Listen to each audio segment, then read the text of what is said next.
Welcome, brave listeners.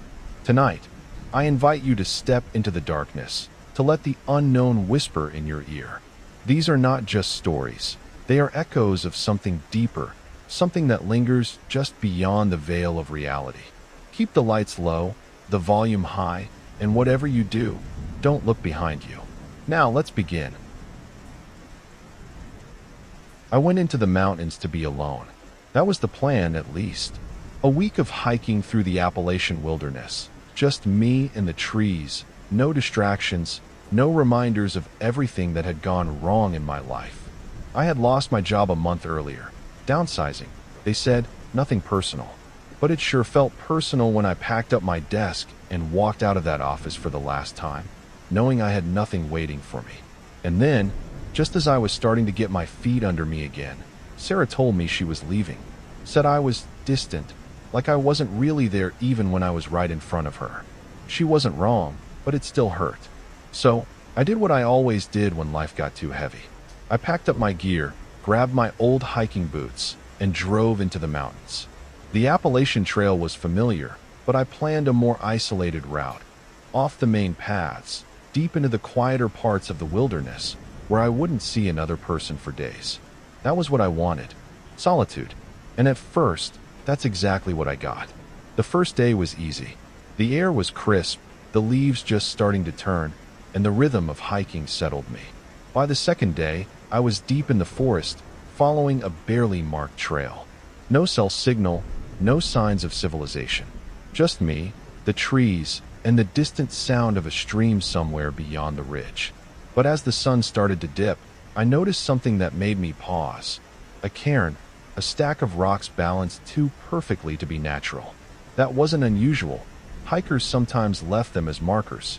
But this one was odd. The rocks were stacked in a spiral, winding up like a thin tower, far taller than any cairn I'd seen before. I had an uneasy feeling about it, but I shrugged it off and kept moving. By the third day, the solitude stopped feeling peaceful. The forest was too quiet.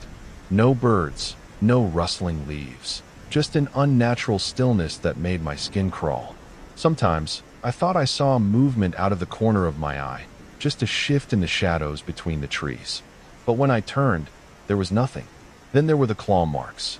They were deep, gouged into the bark of a tree along the trail. A bear, maybe, but the spacing was strange, too wide for a bear's claws, too deep for anything smaller. I ran my fingers over the grooves, feeling the rough edges where the bark had been torn away. My stomach twisted, but I told myself it was nothing, just the forest playing tricks on me. That night, as I sat by my small fire, I heard something. A whisper, so faint I almost thought I imagined it. I froze, listening. The wind? Maybe. But it almost sounded like a voice, just on the edge of hearing, just quiet enough that I couldn't make out the words. I scanned the trees, the darkness beyond my fire's glow feeling suddenly vast, pressing in around me. There was nothing there, but I no longer felt alone. I met them on the morning of my fourth day.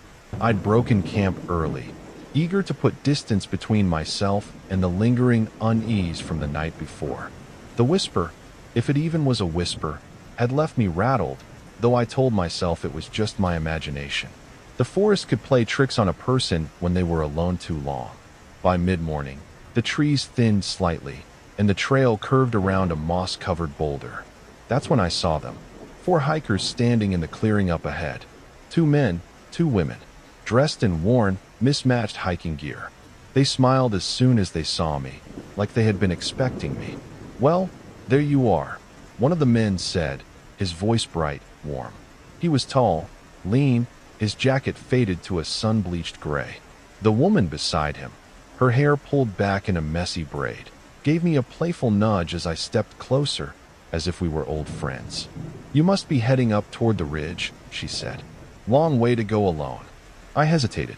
Something about the way they spoke felt rehearsed, like they had said these words many times before. "I was just following the trail," I said cautiously. The second woman, the shorter of the two, tilted her head. "You should come with us." Her voice was softer, almost soothing. "We know a better way, a viewpoint most hikers never find." The man beside her, stocky, with a beard that looked oddly trimmed, almost artificial, nodded. You won't regret it. They all watched me closely, their smiles never fading. I should have said no. Everything about them felt slightly off. Their clothes looked well worn, but not right. Like pieces of different time periods stitched together. An old wool jacket paired with modern hiking boots. A faded t-shirt that looked decades old under a brand new backpack. And their teeth. They were too white.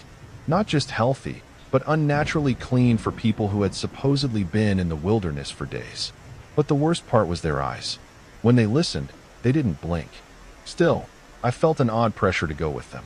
Maybe it was the way they spoke, their words flowing too smoothly, like a script I was being nudged into. Maybe it was the way they stood, close but not too close, surrounding me just enough to make turning them down feel difficult. Before I realized what I was saying, I nodded. Sure, I said. Lead the way. And with that, they turned, heading off the trail into the trees. I followed, and as I did, the whispering wind picked up again. Like the forest itself was trying to warn me. I hadn't walked 5 minutes before I realized my mistake. The trail behind us was gone. I glanced back, expecting to see at least some sign of the path I'd left behind. A break in the trees, a familiar marker, but there was nothing. Just thick, unbroken forest. The undergrowth had swallowed any trace of where we'd come from, as if the trail had never existed at all. Still, I kept walking. What else could I do? The four of them moved easily through the woods, stepping over fallen branches without hesitation, weaving between trees like they knew exactly where they were going.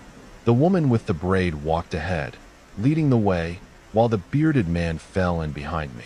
The other two flanked me on either side. It took me a few minutes to realize they had positioned me in the center. The realization made my chest tighten. The friendly chatter from before had faded. At first, they had kept up a steady stream of conversation, talking about the view, the trail, the beauty of the untouched wilderness. But now, they barely spoke at all. When they did, their voices were quieter, almost murmured. When I finally broke the silence, my voice sounded too loud. How much farther? The woman leading us didn't turn around. Not long now, she said. Something about the way she said it sent a chill through me. I glanced at the man beside me, the tall one who had greeted me so warmly before. He just smiled, but the expression didn't quite reach his eyes. I checked my phone. No signal. That wasn't a surprise, but it still made my stomach twist. I slipped it back into my pocket and kept walking, my pulse quickening with every step. The forest around us was changing. At first, I couldn't pinpoint what was wrong, only that the air felt heavier. The light filtering through the trees had dimmed, but the sun hadn't set yet. The wind had died completely. No rustling leaves, no distant bird calls, just silence. And the trees, they were starting to look the same. Identical, down to the way their branches twisted toward the sky, the way the moss clung to the bark. I could have sworn I passed the same gnarled tree with a split trunk 3 times already. I slowed my pace, unease clawing its way up my spine. A shadow shifted in the corner of my vision. I stopped. My breath hitched. It had moved when nothing else had. It wasn't my shadow. I turned my head quickly, but there was nothing there. Just trees, stretching endlessly in every direction. The bearded man placed a hand on my shoulder. Not roughly, not threateningly, just firm. Almost there, he said. I swallowed hard and nodded. And then I kept walking, deeper into the trees. I don't know exactly when I stopped walking. One moment, I was following them through the dense, silent woods. The next, I realized they had stopped. All 4 of them stood still, blocking my path. I turned. The bearded man was behind me, standing too close. The other 2 were at my sides. The woman with the braid stood directly in front of me. Their formation was no longer subtle. I was trapped. My mouth went dry. Something had changed in their faces. The warmth was gone. No more polite smiles, no more friendly glances. Their expressions were blank now, completely devoid of emotion. But their eyes weren't empty. They were hungry. The woman with the braid was the first to speak. Her voice was slow, deliberate, too controlled.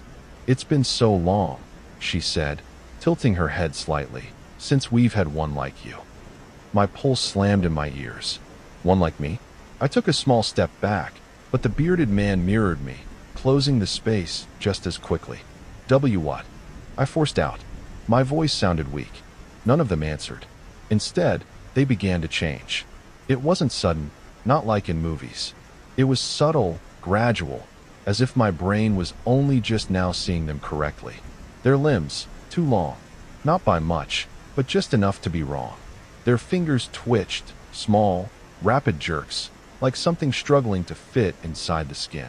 Their mouths, too wide, too wide. The bearded man licked his lips, slow and deliberate. His tongue was gray.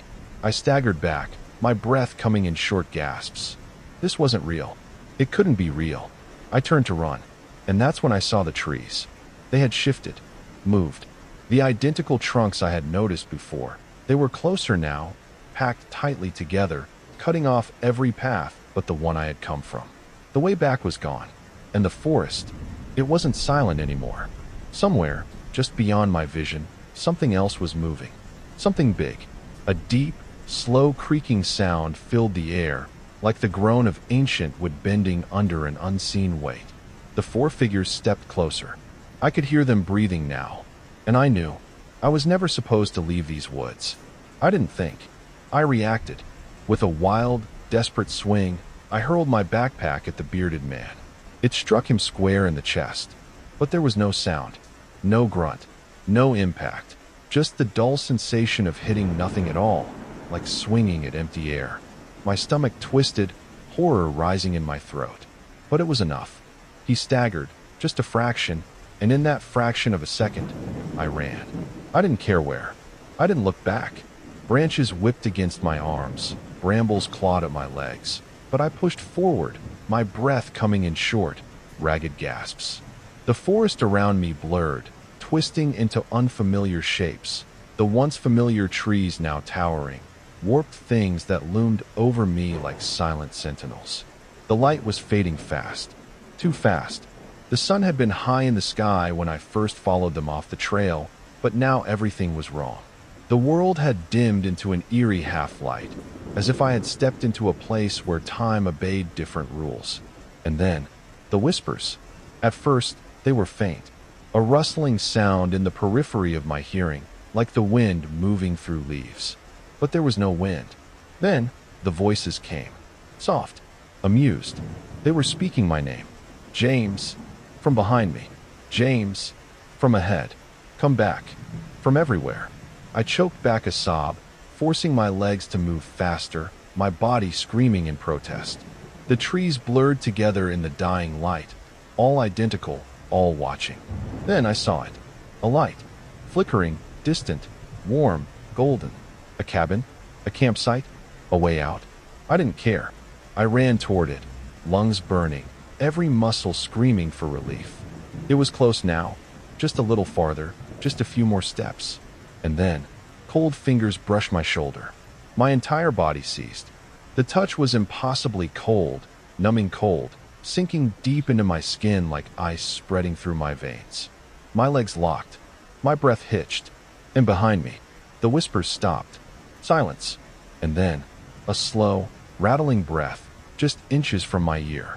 I knew, without looking, I wasn't running alone anymore. I don't remember breaking through the trees. One moment, that thing was behind me, its breath cold against my skin. The next, I was stumbling onto asphalt, my legs giving out beneath me. Gravel scraped my palms as I hit the ground, gasping for air. A road. A real, paved road. Headlights blinded me. A car screeched to a stop. A voice, sharp, concerned. Hey, Jesus, are you okay? I looked up, my vision swimming. A man, middle-aged, flannel shirt, was climbing out of an old pickup truck, rushing toward me.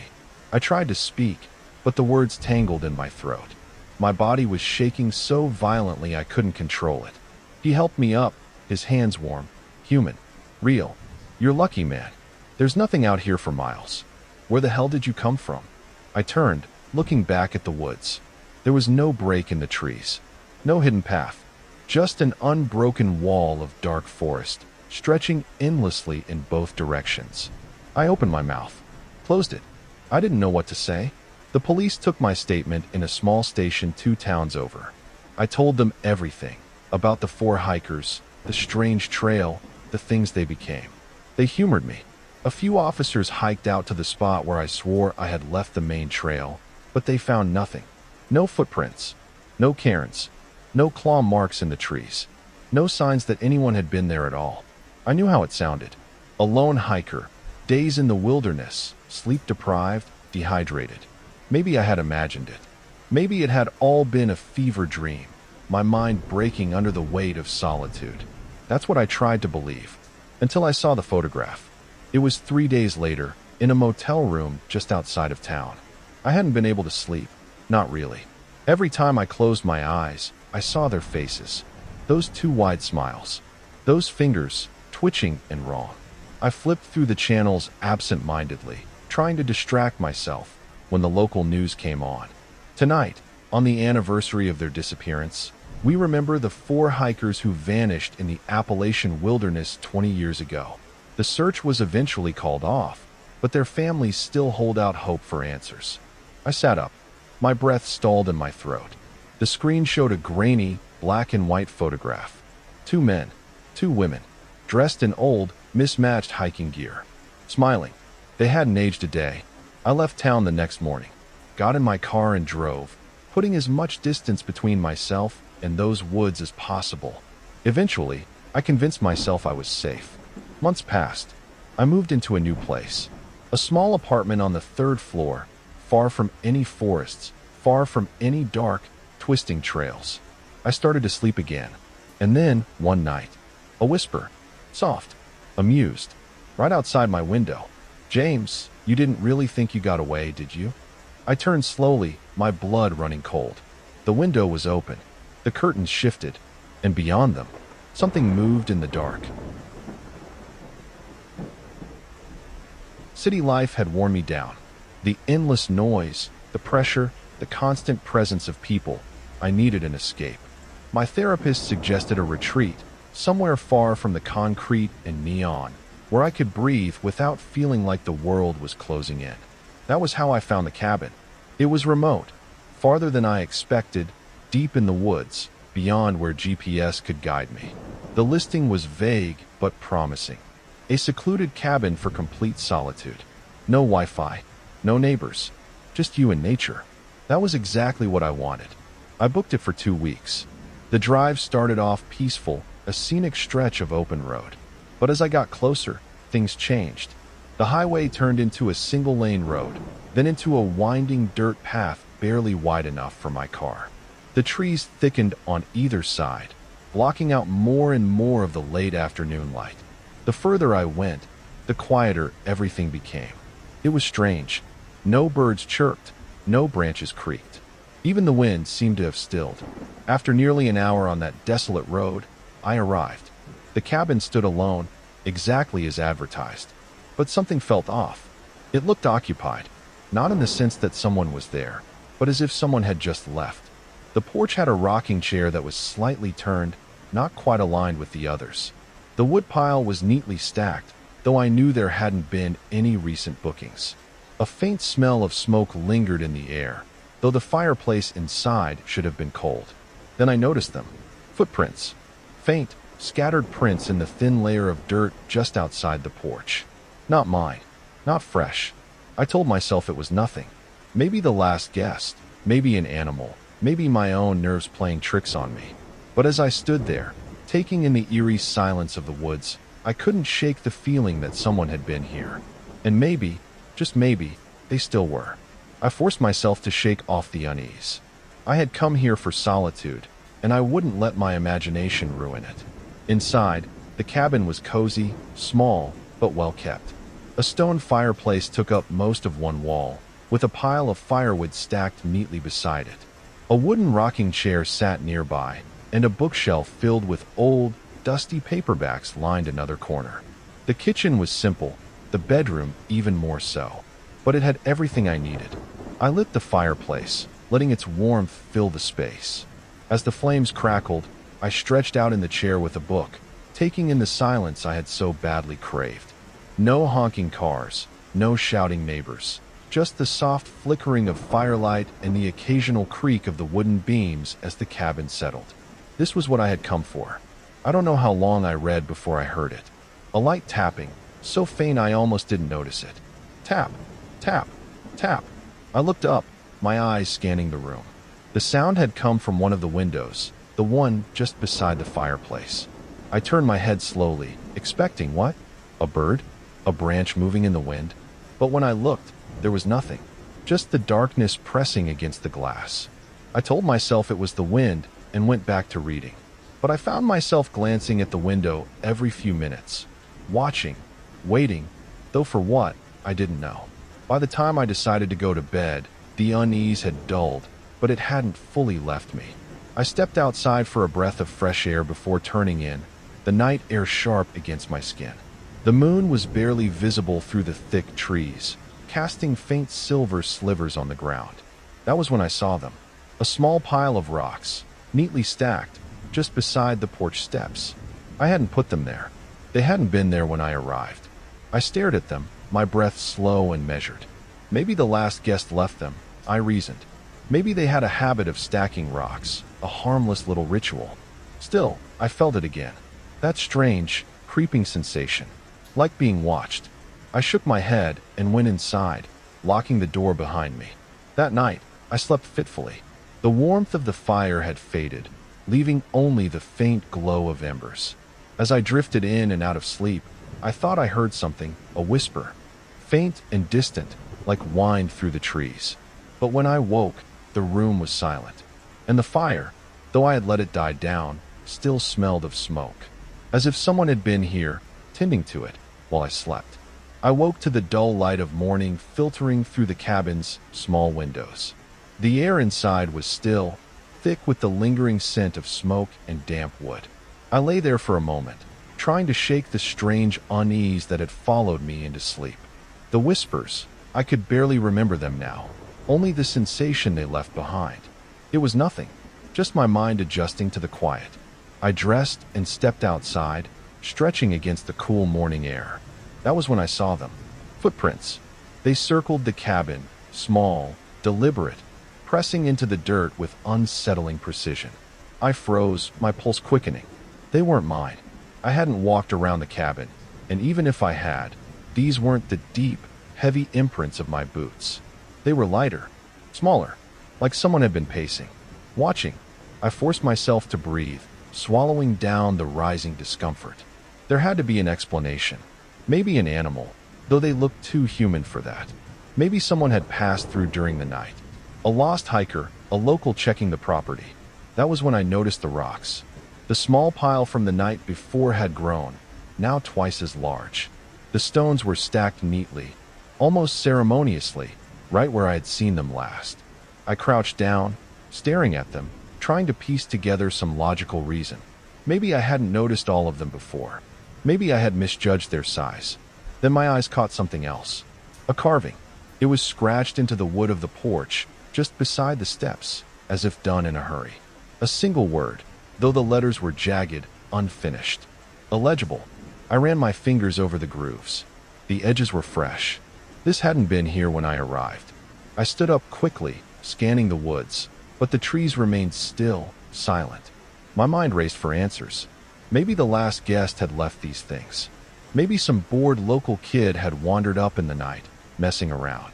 Or maybe I was imagining patterns where none existed. I forced a laugh, though it sounded thin in the empty air. "You're being ridiculous," I muttered. It was just paranoia. Being alone in the woods did strange things to the mind. That was all. At least, that was what I told myself. By the time night fell, I had convinced myself of one thing. This was all in my head. Isolation, fatigue, and overactive imagination, they were playing tricks on me. That had to be it. Nothing had happened that couldn't be explained. The footprints? A wandering hiker. The rocks? Probably a guest's strange habit. The carving? Just my own paranoia, making something out of nothing. I built another fire, hoping its warmth would settle my nerves. The flames crackled softly, casting flickering shadows across the walls. I settled into the rocking chair with my book, determined to enjoy the silence. Then came the knocking. It was soft at first, just like the night before. A faint tap, tap against the glass. I froze, my eyes lifting from the pages. Then it came again, louder this time, more insistent, knuckles rapping against the window beside the fireplace. I turned my head slowly, every muscle in my body tensed. I could see nothing beyond the glass, only the dark shapes of the trees shifting in the night. Then the knocking moved. To the kitchen window. 3 sharp raps. Then to the bedroom window. Then to the back door. I gripped the arms of the chair, my breath caught in my throat. It was impossible. No one could move that fast. It was as if something, or someone, was circling the cabin, knocking as it went. And then I heard it. Laughter. Faint. Distant. High-pitched, like a child's giggle carried on the wind. It came from the woods, drifting through the trees, barely above a whisper. I stood up, heart hammering. My mind screamed at me to stay inside, to ignore it. But something pulled me toward the door. Some desperate need to prove to myself that nothing was out there. I inched it open. Just a crack. Just enough to see. And I stopped breathing. The rock piles, there were dozens of them now, encircling the cabin, neatly stacked, perfectly spaced, stretching into the tree line. The laughter had stopped. The forest was silent again. Then I saw it. A shadow, standing at the very edge of the trees. Still, motionless, watching. It wasn't close, but I could feel it. A presence. A shape that didn't belong. My eyes strained to make sense of it, but it refused to take full form. Then the fire dimmed. The warm glow that had filled the cabin flickered, shrinking into dying embers. The single overhead bulb above me buzzed, then blinked out. I could barely see, barely breathe. The air had changed, thick with something unseen. A feeling of dread, so heavy it crushed the air from my lungs. I stumbled back inside, locking the door, my hands shaking. My eyes darted to the kitchen counter. I grabbed the biggest knife I could find and backed myself into a corner. I sat there, gripping the blade, barely blinking, barely breathing. I didn't sleep. I didn't move. I just waited. Waited for the first sliver of daylight. Because something was out there, and it knew I was here. The first rays of sunlight crept through the cabin windows, but they brought no relief. I hadn't slept. I had barely moved from the corner where I had sat all night, knife clutched tightly in my hand. Every sound, every shift in the walls, had sent a fresh wave of terror through me. But nothing had come inside, or so I thought. When I finally forced myself to stand, to move toward the door, my stomach twisted. The footprints. They weren't just circling the cabin anymore. They led straight to the front door. Small, deliberate prints pressed deep into the dirt, stopping inches from where I stood. I could almost imagine someone standing there in the dark, just beyond the wood, waiting, listening. My hands shook as I reached for the door handle. I needed to leave. I needed to get out. Then I saw the windows. They were covered in handprints. Smears of pale, dirt-streaked impressions dragged across the glass. Too many, too high, too wrong. Some small, like a child's. Others larger, with elongated fingers. As if dozens of hands had pressed against the cabin, peering in, watching me as I sat frozen in fear. I stepped back, ball rising in my throat. Then my eyes fell on the cabin door. Scratched into the wood, deep and jagged, was a single word. Stay? I didn't think. I didn't hesitate. I grabbed my bag, shoving whatever I could inside. Clothes, my wallet, my keys, nothing else mattered. The cabin could rot in this cursed stretch of forest for all I cared. I yanked open the door and ran to my car, my pulse pounding so hard I could barely hear anything else. My hands fumbled with the keys. I shoved them into the ignition, turned. The engine roared to life. I slammed the car into reverse, gravel kicking up beneath my tires as I spun onto the dirt road. I didn't look back, not until I was nearly a mile away. Then, through the trees, I saw them. Figures, standing in the forest, motionless, watching. They weren't moving, but they were there, scattered between the trunks, barely visible through the shifting morning light. Some were close, others farther back, but all of them were facing the road. Facing me. I pressed my foot harder on the gas, speeding down the winding path until I broke free of the tree line. I must have looked half mad when I stumbled into the sheriff's station, breathless, rambling about the cabin, the figures, the carvings. The officers exchanged glances, their faces unreadable. But they sent a car out. An hour later, one of them returned. There's nothing out there. No footprints. No rock piles. No carvings. The windows were clean. The door was unmarked. The cabin was empty. Just an abandoned rental in the woods. They chalked it up to exhaustion, paranoia, and overactive imagination. City folk aren't used to being alone in the woods, one of them said with a grin. I didn't argue. I didn't try to convince them. Because I knew what I saw. I knew what had been there. And I knew that whatever it was, it had wanted me to stay. I never booked a remote stay again. For weeks after leaving the cabin, I barely slept. Every night, I half expected to wake up and find myself back there, trapped in that suffocating silence, staring at that carved message on the door. The rational part of me, the part that still clung to logic, kept repeating what the officers said. There was nothing there. You imagined it. City folk aren't used to being alone. But deep down, I knew better. I threw myself back into work, into noise, into anything that kept my mind from drifting to that place. I moved into a high-rise apartment in the middle of the city, surrounded by traffic, voices, and lights that never went out. I told myself I was safe. And for a while, I almost believed it. Then, a month later, it started again.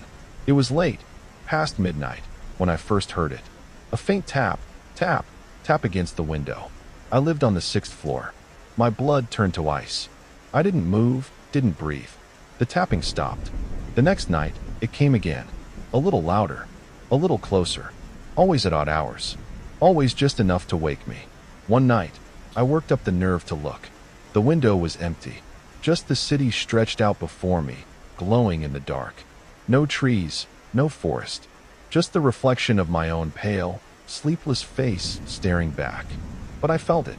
Something was there. Something waiting. I started keeping a knife by my bed, even though I knew it wouldn't help. What was I going to do? Stab a shadow? A presence? Then, one night, I woke to something different. Silence.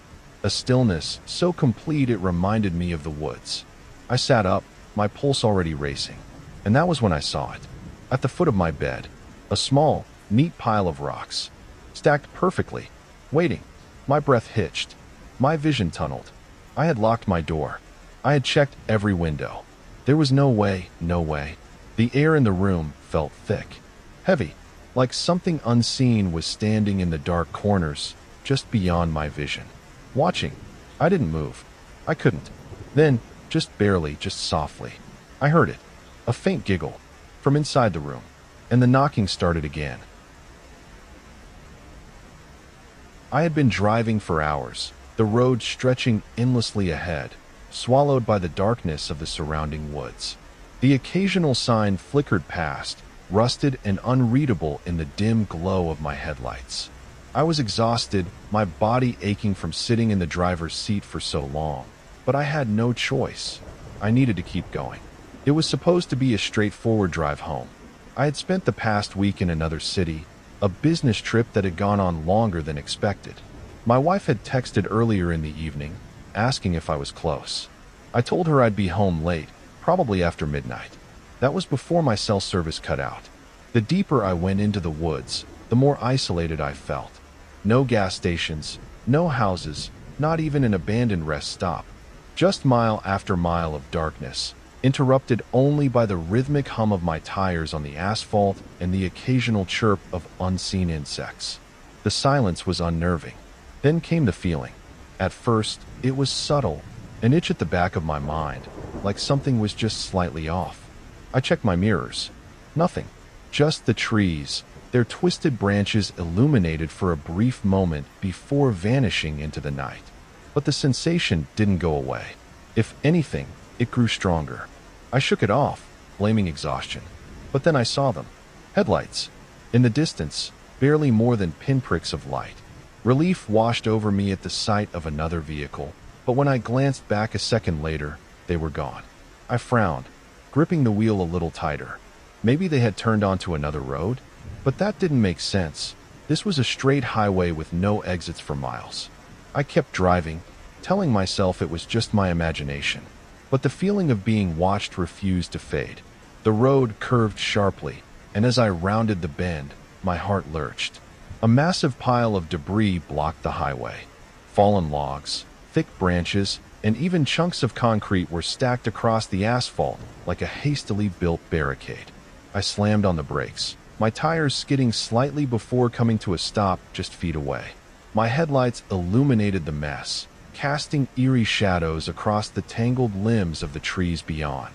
I sat there for a moment, gripping the wheel. This wasn't normal. There had been no signs warning of construction, no detour notices, and certainly no storm that could have caused this. It felt deliberate. I exhaled sharply and reached for my phone out of habit. No signal. With no other choice, I switched on my hazard lights, took a deep breath, and stepped out into the thick night air. The silence hit me immediately. No wind, no rustling leaves, no chirping insects. It was as if the entire forest was holding its breath. I hesitated, then walked closer to the blockade. The logs looked fresh, their bark stripped in places as if they had been dragged here recently. The concrete chunks were strange. Where would they have come from? There were no overpasses or bridges anywhere nearby. Then I saw the footprints. A trail of them led from the road into the darkness between the trees. They were human-shaped, but wrong. The stride was too long, the spacing uneven, some prints sinking deep into the dirt while others barely made an impression. It was as if whoever, or whatever, had made them didn't move naturally. A shiver crawled down my spine. I turned back toward my car, a growing sense of unease settling in my gut. Then, the headlights appeared. Bright white beams flared to life behind me, illuminating the road like a stage. A deep rumbling followed, the low, steady hum of a heavy engine idling. I turned slowly. A large truck sat there, covered in dust and grime. Its engine whispered, a steady, almost patient purr. But what unsettled me most was the driver. Or rather, the absence of movement inside the cab. The figure behind the wheel sat in complete stillness, hands gripping the wheel, eyes, if they had them, hidden in the shadows. They weren't making any move to honk, flash their lights, or signal for me to move. They were just watching, waiting. The truck's door groaned as it swung open, and a figure stepped down onto the asphalt. A man. He was tall and broad-shouldered, his heavy work boots making a slow, deliberate thud with each step. He wore an old, stained jacket, the kind you'd expect on someone who had spent years on the road. His jeans were faded, his hands rough and calloused. But it was his face, or the lack of it, that made my breath hitch. The shadows clung to him unnaturally, hiding his features even as he stepped into the glow of my headlights. I should have been able to see him clearly, but his face remained just beyond clarity. Except for one thing, his smile. It stretched too wide, like it had been carved into his skin. Not just a grin. Something worse, something meant to be comforting but failing completely. I swallowed, forcing myself to stand my ground as he approached. "Strange night for a drive, huh?" he said, his voice deep and slow, the kind of voice that didn't need to be loud to be unsettling. I opened my mouth, then closed it. "You shouldn't have stopped," he continued, taking another step closer. "Not here." My heart pounded. I glanced at the blockade ahead, then at the truck idling behind me. I was trapped. "Ain't safe out here after dark." His voice had a knowing edge to it. "But maybe you already figured that out." The hairs on my arms stood up. Something wasn't right. And then I saw them. At first, I thought it was just the trees shifting in the dark. But as I strained my eyes, figures emerged from the forest, silent, slow-moving shadows slipping between the branches. They were watching, waiting. They moved with an eerie stillness, their bodies blending into the night like they had been a part of it all along. No flashlights, no visible weapons, but their presence alone sent ice through my veins. My stomach dropped as they stepped onto the road, surrounding my car. Not a single one made a sound. The truck driver tilted his head, as if amused by my growing panic. "Best not to run," he murmured. His grin widened. "It makes it worse." The moment the truck driver spoke those last words, instinct took over. I lunged for my car. A rush of air brushed my arm. Too close. Fingers grazed my sleeve, but I yanked the door open and threw myself inside, slamming it shut just as a shadowy figure reached for me. My breath came in ragged gasps as I jammed the key into the ignition. The engine roared to life. I didn't hesitate. Slamming the car into reverse, I stomped on the gas. The tires shrieked against the pavement, and my car lurched backward, the sudden movement slamming me against my seat. The blockade was too solid to clear completely, but the force of my car sent smaller branches and debris flying. The logs groaned under the impact, shifting just enough for me to squeeze through. Then, the truck's engine came alive. The deep, rumbling growl shook the air as its headlights flared, blinding, too bright, as if they weren't just bulbs, but something else. And it wasn't alone. Out of the woods, more vehicles emerged. Old pickup trucks, rusted sedans, and heavy rigs, some covered in grime, others with shattered windshields, headlights flickering erratically. They rolled onto the road like ghosts, moving too smoothly, as if they weren't driven but guided. I slammed the car into drive and floored the accelerator. My tires skidded before catching the pavement, launching me forward. The road twisted through the dense forest, but I pushed my car to its limit. The engine whined in protest, but I couldn't slow down. The truck behind me surged forward. It wasn't just keeping up, it was closing in. I risked a glance in the rearview mirror. The driver was still hidden in darkness, but the truck's movement was unnatural. It didn't swerve. It didn't struggle on the sharp turns. It moved as if it already knew the road ahead. Then I saw them. The figures in the woods weren't just watching anymore. They were running, parallel to the road, keeping pace with my car. Their limbs moved in jerky, unnatural motions, but they were fast, too fast for anything human. My breath came in sharp gasps as I focused on the road ahead. The speedometer crept higher. The wind roared against the car. My hands were slick with sweat, knuckles white as I gripped the wheel. Then, the radio crackled. At first, just static, distant, broken noise. Then, something else. A voice. Low, whispering, saying my name. I didn't know how long I had been driving. Time had lost meaning, stretched thin between the pounding of my heart and the blur of the road ahead. The truck's headlights had vanished, the figures in the woods lost to the darkness, but I couldn't shake the feeling that I was still being watched. Then I saw it. A flickering neon sign, hazy in the distance. Gas and food, open 24 hours. Relief surged through me. Civilization. Safety. I swerved into the lot, tires skidding against loose gravel. The gas station was small, old, the paint peeling from its walls. A single pickup truck was parked near the side, rusted and forgotten. The buzzing fluorescent lights cast a sickly glow over the pumps. I didn't care. I slammed the horn twice before throwing the car into park. My hands were trembling as I shoved open the door and stumbled out. My legs felt weak beneath me, but I forced myself to move, sprinting toward the entrance. The glass door swung open with a harsh ding from the overhead bell. Inside, the air was thick with the scent of stale coffee and motor oil. A bored-looking cashier stood behind the counter, flipping through a magazine. He was lanky, in his late 40s, with tired eyes and a name tag that read Eddie. He blinked at me, startled. You okay, man?" I could barely form words. My breath came in ragged gasps as I turned toward the windows, expecting to see those terrible headlights bearing down on me, the truck roaring into the lot. But the road outside was empty. The highway stretched into the distance, dark and still. I shook my head, stepping back toward the door. My pulse was still hammering in my ears. Did you see a truck? Big rig, dust covered? It was following me. Eddie frowned, setting his magazine down. Truck? Yeah, and I hesitated, glancing outside again. There were others.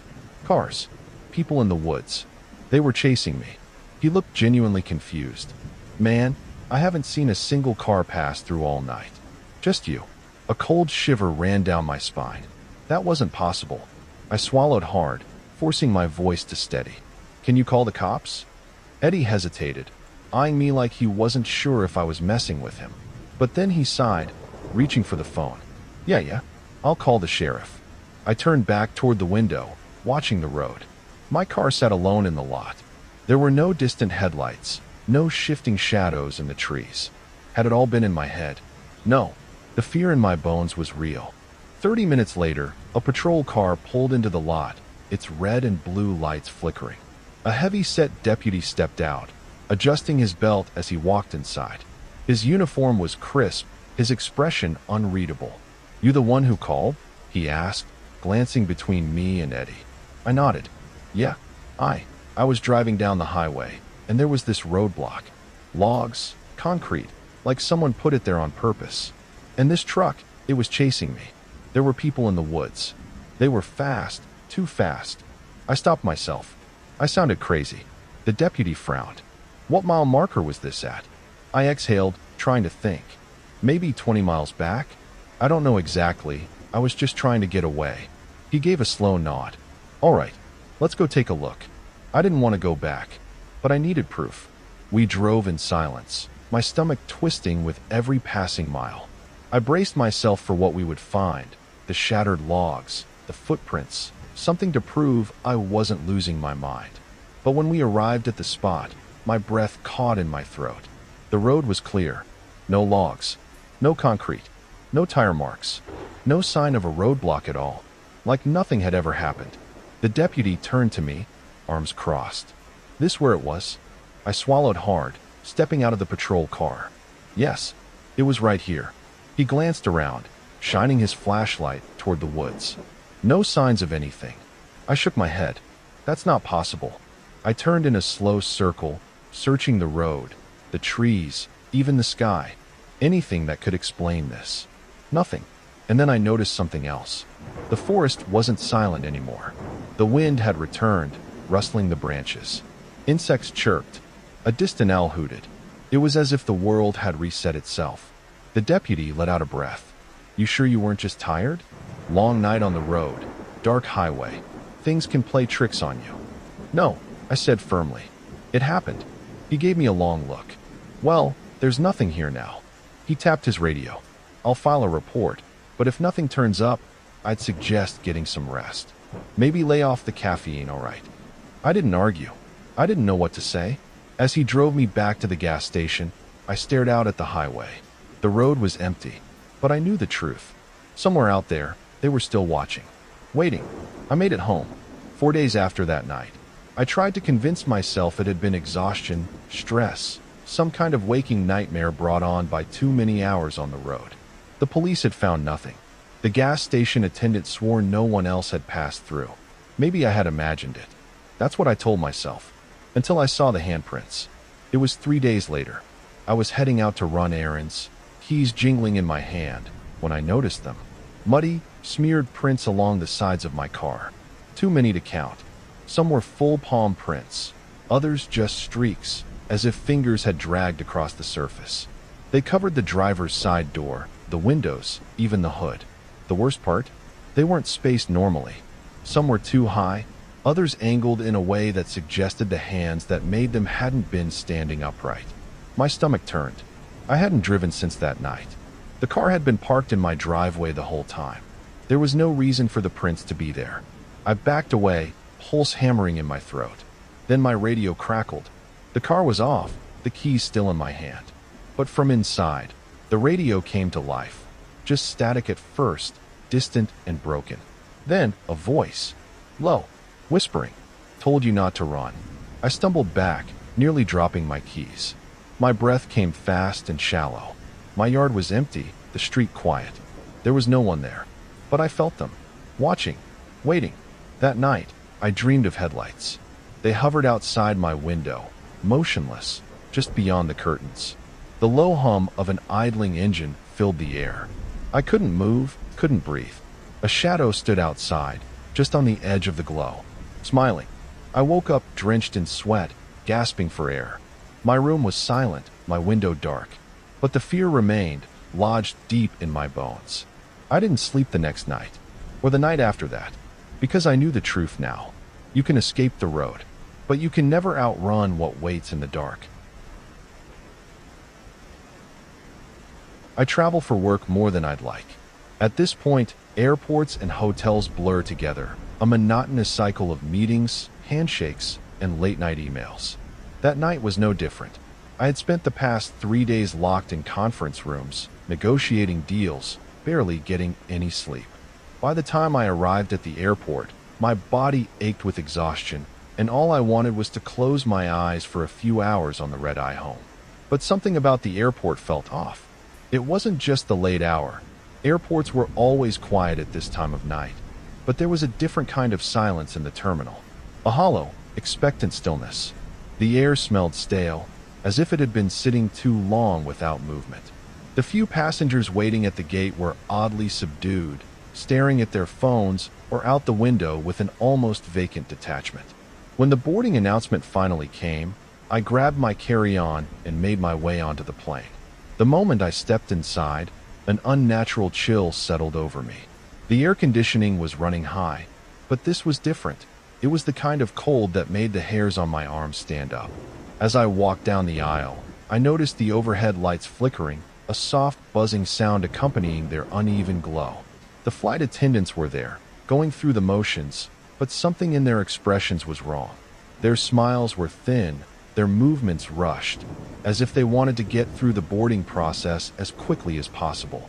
One of them, a young woman with dark circles under her eyes, avoided eye contact entirely. I found my seat, 15A, by the window, and dropped into it with a sigh. The cabin wasn't full. There were plenty of empty seats, yet the man sitting next to me had taken the aisle seat instead of spreading out. I barely glanced at him at first, too tired to care. But as I reached to buckle my seatbelt, I felt the weight of his stare. Slowly, I turned my head. He was watching me, not casually, not in the way strangers sometimes glance at each other on a plane, but fully, intently, as if he had been waiting for me to notice. His suit was outdated, the kind you'd see in old business photos from the 80s. Charcoal gray, slightly loose, the tie knotted too tightly. His skin had a sickly pallor, almost waxy under the dim lights. But it was his eyes that unsettled me the most. They were too wide, too unblinking, and they did not waver even as I met his gaze. I forced a tight smile and looked away, focusing on the safety pamphlet in the seat pocket in front of me. "You look tired," the man said. His voice was low, flat, not unfriendly, but there was something off about the way he said it. Like it wasn't just an observation, but a statement of fact he had already known. I nodded, not really wanting to engage. "Yeah, long trip. You shouldn't have taken this flight." I frowned, turning back toward him. "Excuse me." His lips curved slightly, not quite a smile, but the ghost of one. "You shouldn't have taken this flight," he repeated, his tone unwavering. A sharp chill ran down my spine. Before I could respond, the overhead lights flickered again, longer this time, plunging the cabin into darkness for a fraction of a second. When they came back on, the man was still staring at me, and he hadn't blinked once. The engines rumbled to life beneath us, a low vibration coursing through the floor. The plane taxied toward the runway, and I shifted in my seat, trying to ignore the man beside me. But he wasn't done. "Do you ever think about falling from 30,000 feet?" he asked. His voice was soft, almost conspiratorial, as if we were sharing some dark secret. I turned my head slightly, not sure I had heard him right. "Excuse me." He leaned in, just a fraction. "Falling," he repeated. "What it feels like in those last few seconds before impact. The way the air rushes past, the sound it makes." A nervous chuckle escaped me. "Can't say I have." He nodded, like he expected that answer. "Most people don't. But I do." I swallowed, shifting in my seat. The plane had reached the runway now, waiting for takeoff clearance. The flight attendants moved through their final checks, their faces still carrying that same distracted unease. The man kept talking. "There was a flight," he said, "American Airlines 191. May 25th, 1979. The left engine tore off during takeoff. The plane rolled, crashed into an open field, and everyone on board was killed." I blinked. "Jesus." He nodded slowly, his gaze fixed on the seat in front of him. Japan Airlines 123. August 12, 1985. The rear pressure bulkhead failed. The plane flew for 32 minutes before slamming into a mountainside. 520 people died. For survive, I shifted uncomfortably. That's a hell of a thing to think about before a flight. He ignored me. United Airlines 232. July 19, 1989. A DC-10. Engine failure led to total hydraulic loss.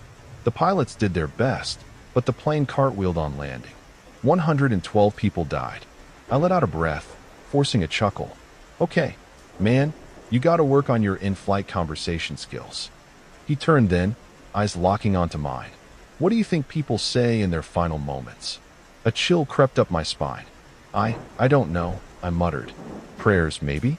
Messages to their families. He tilted his head slightly, considering. Some do, but most don't have time. It happens fast, faster than you think.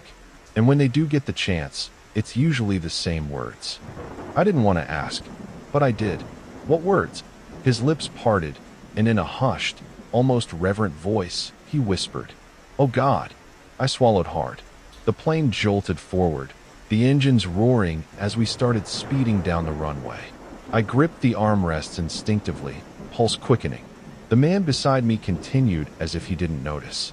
"Do you believe some people are meant to survive?" he asked, "and others aren't?"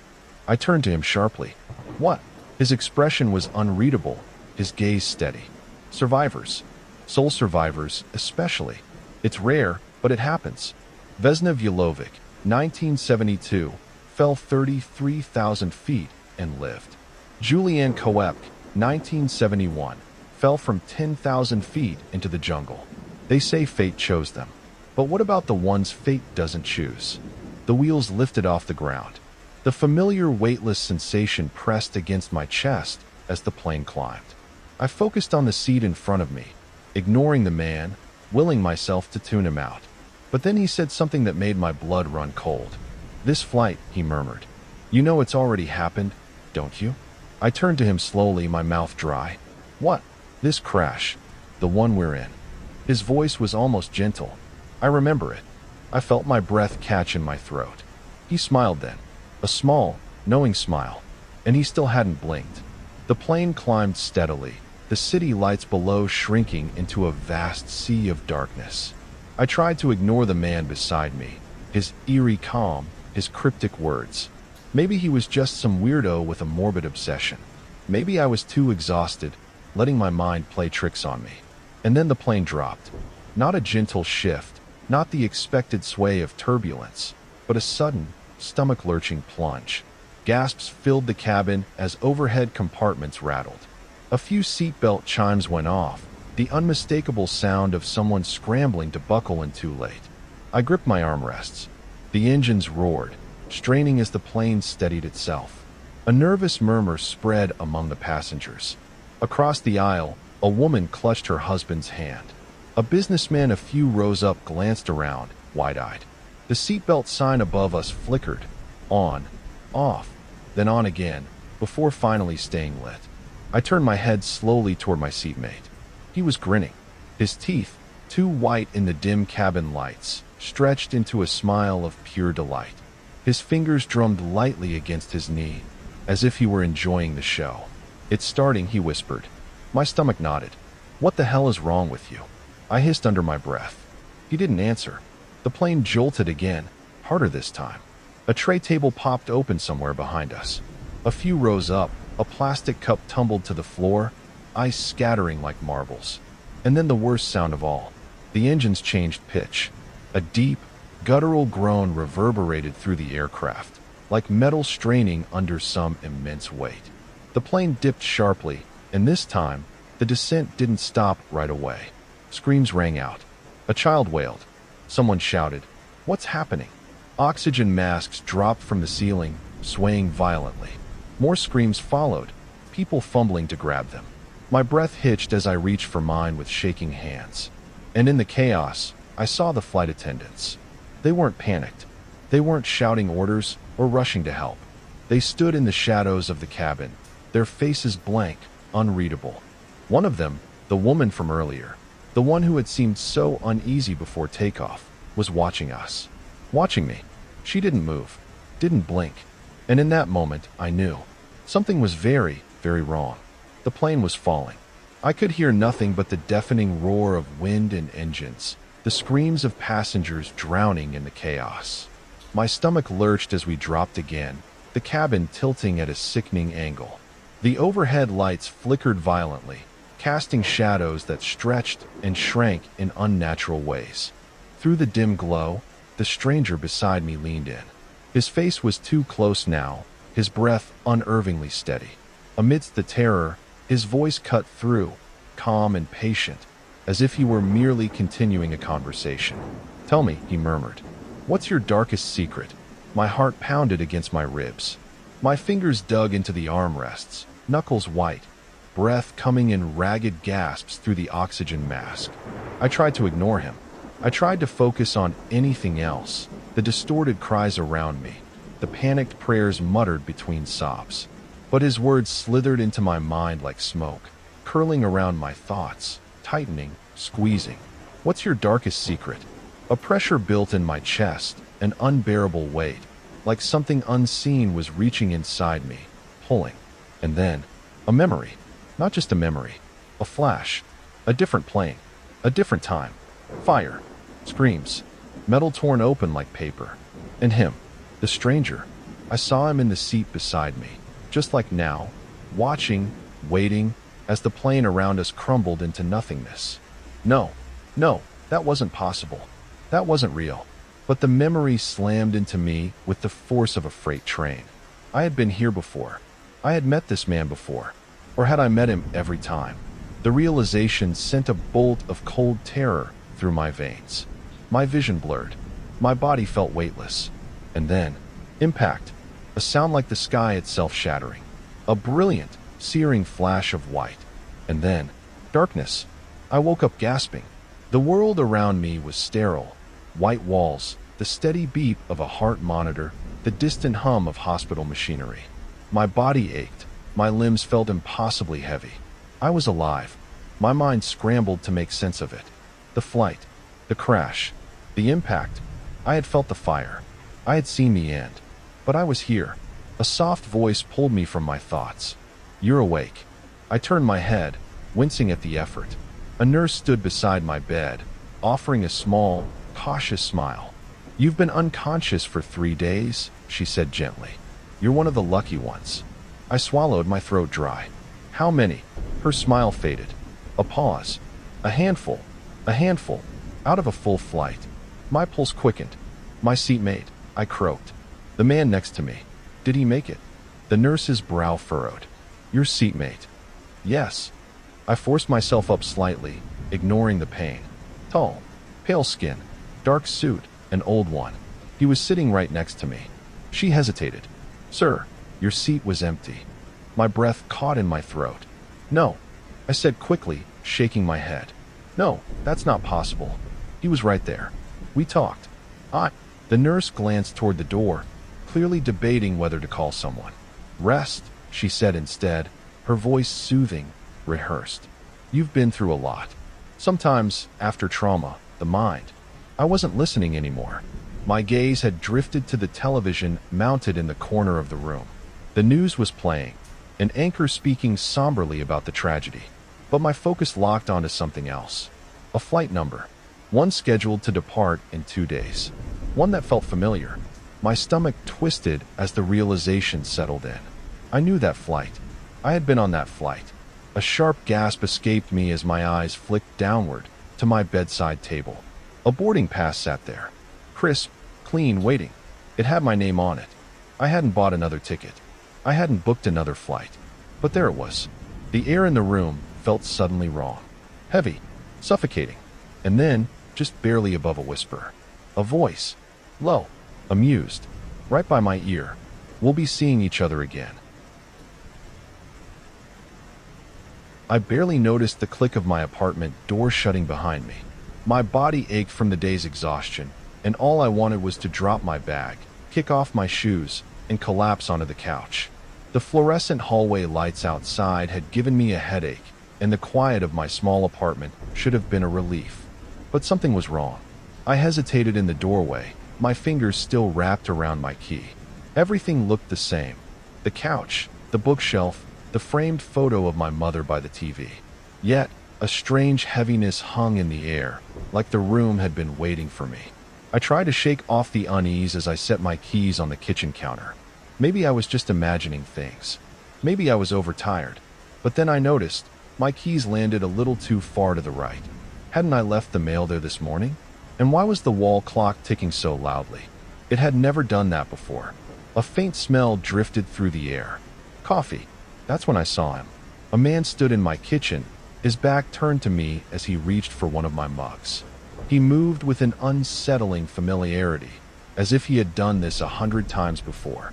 The soft gurgling of my coffee machine filled the silence, the rich aroma mixing with the cold sweat prickling my skin. Then, as casually as if I were his roommate, he turned to face me. "Welcome back," he said, offering a polite smile. Long day.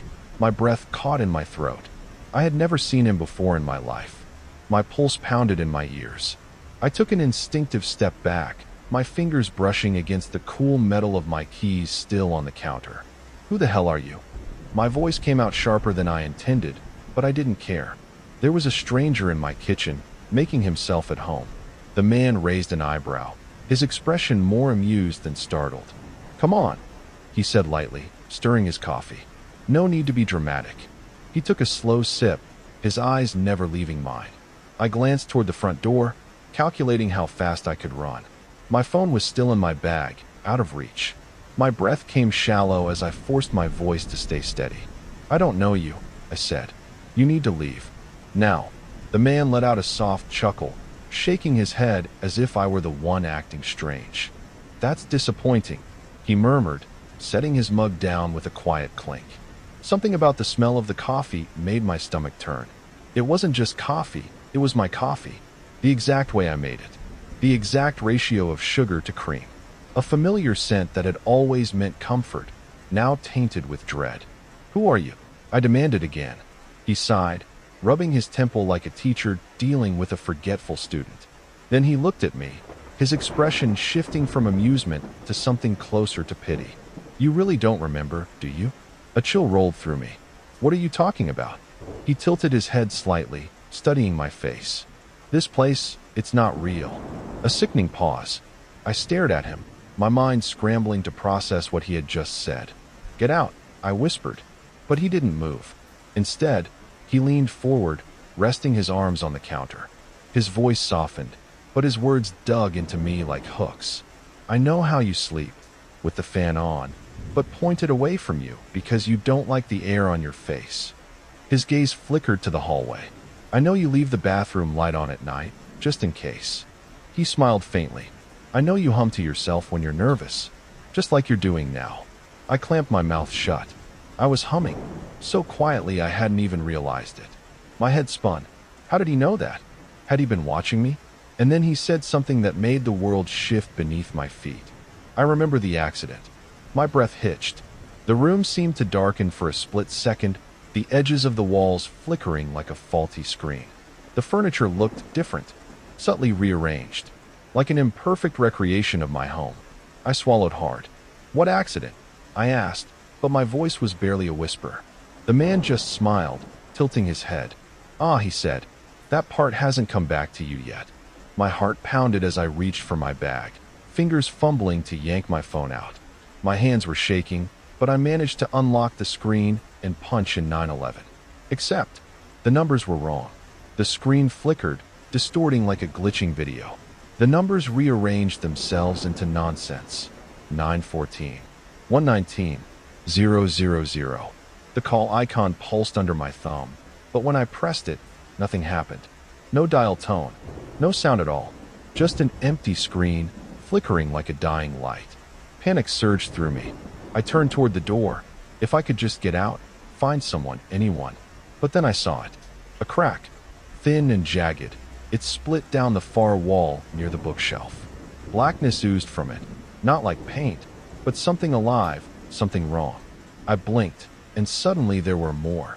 Hairline fractures spreading across the ceiling, the floor, the walls, as if my apartment were nothing more than fragile glass about to shatter. My breath hitched as movement caught my eye. The kitchen door swinging open, then closing, then opening again. The exact same motion, the exact same sound. Click, thud, click, thud, like a scene on repeat. I turned to the counter. My coffee cup sat there, untouched. But the dark liquid inside, it wasn't right. It didn't move. No steam curled from it. No ripples formed when I nudged the table. I picked it up, hesitated, then tilted it slightly. The coffee didn't shift. It stayed perfectly level, as if frozen in time. A choked breath escaped me. The man across the counter only watched, his expression unreadable. He tilted his head slightly, intrigued. "It's happening," he murmured. The words sent a fresh wave of dread through me. A deep crack echoed through the room as the walls splintered further, exposing something beyond. Not darkness, but something far worse. A sterile, white facility. Blinding fluorescent lights. White walls. Wires. Machines. I gasped and stumbled back, but the floor beneath me felt wrong. Too smooth, too polished. My apartment was unraveling, peeling away like old wallpaper to reveal a place I didn't recognize.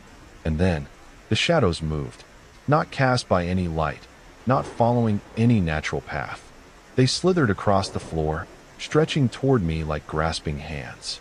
My pulse thundered as I staggered away. I turned toward the bathroom mirror, hoping for some sense of grounding, some proof that I was still real. But my reflection wasn't right. She stood there, staring back at me, but her head didn't move when mine did. Her chest didn't rise and fall with breath. Then, slowly, almost curiously, she smiled. I didn't. I screamed. My own reflection grinned at me, an expression I knew I wasn't making. My stomach lurched, my legs unsteady beneath me. "What?" I gasped, my voice barely above a whisper. "What's happening to me?" The man sighed, rubbing the bridge of his nose like he had been through this before. "You're not who you think you are," he said simply. I shook my head violently. No, that's not. "They trapped you in here," he interrupted.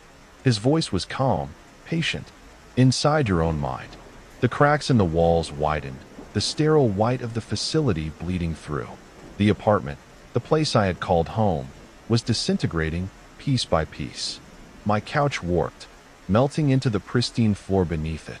The kitchen cabinets flickered out of existence like a faulty image. My stomach twisted as panic clawed at my ribs.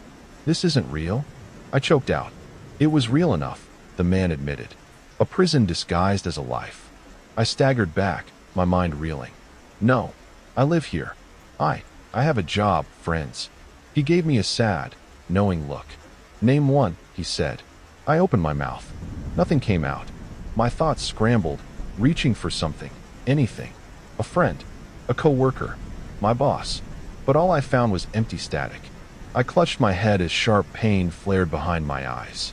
Images burst through my mind, disjointed and overwhelming. Surgical lights, cold metal restraints, voices speaking in clipped, clinical tones. "She's coming out of it. She was our best, but we can't take the risk. She'll never remember."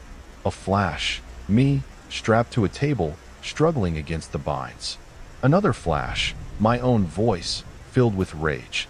"You can't do this to me." I gasped, my knees buckling as I collapsed against the counter. The memories came in waves, too fast, too vivid. I had been someone else. I had been an agent. A mission, one I had nearly completed. And then they erased me. I clutched at my chest, my breath coming in ragged bursts. The man, whoever he was, stepped forward, his voice steady. "We came to get you out." My head snapped up. "We?" The shadows moved again, but this time, they weren't reaching for me. They were reaching for him. The world was falling apart. The cracks spread like veins, jagged lines splitting across what was left of my apartment. The walls flickered between the life I knew and the stark, sterile facility beyond them. My couch twisted, warped, then vanished. The ceiling stretched impossibly high one moment, then crushed downward the next. This wasn't reality. It had never been. The man, my only anchor in the chaos, reached out his hand. "Come with me," he urged, his voice sharp over the rising hum of destruction. "Before they reset you again." My pulse thundered. My mind screamed to move, to do something, anything, but fear held me frozen. If I stepped forward, I was accepting everything he said as truth. That my life wasn't real, that I wasn't who I thought I was. If I stayed, I didn't get to finish the thought. The void swallowed what remained of the kitchen, the last fragments of my fabricated world crumbling into nothing. And then, from the widening cracks, they emerged. Figures in white suits, featureless masks covering their faces, moving with inhuman precision. They didn't walk. They glided. Straight for me. I recoiled, but the moment I did, the air around me thickened, heavy and unyielding. A strange hum vibrated through my skull, a sensation that wasn't quite pain, but something deeper, something worse. No. My voice faltered as my limbs seized. My mind fogged. The figures in white reached for me, their hands unnaturally smooth, unnervingly cold. I was slipping. The stranger cursed. "Damn it, wake up!" I turned toward him, just in time to see the world blink out of existence. And then, blackness. A sharp, sterile scent filled my lungs as I gasped awake. Blinding white lights burned overhead, making my vision blur. My body felt wrong. Heavy. Slow. Cold metal restraints wrapped around my wrists, holding me in place against something hard. The faint beep, beep, beep of a heart monitor echoed in the distance, steady and rhythmic. I wasn't in my apartment anymore. Panic surged as I tried to move, but the restraints held firm. My breathing quickened, coming out in shallow gasps. My mind reeled, fragments of memory clashing together. The crumbling walls, the figures in white, the man reaching for me. "Welcome back, Agent." A voice crackled through hidden speakers. I flinched. The voice was calm, professional, devoid of emotion. "We thought we lost you." My stomach twisted. No, no, no, no. I turned my head as much as I could, my neck stiff and sore. Beyond the restraints, beyond the machines hooked up to me, was a room so stark and clinical it made my skin crawl. White walls, no windows, no door that I could see.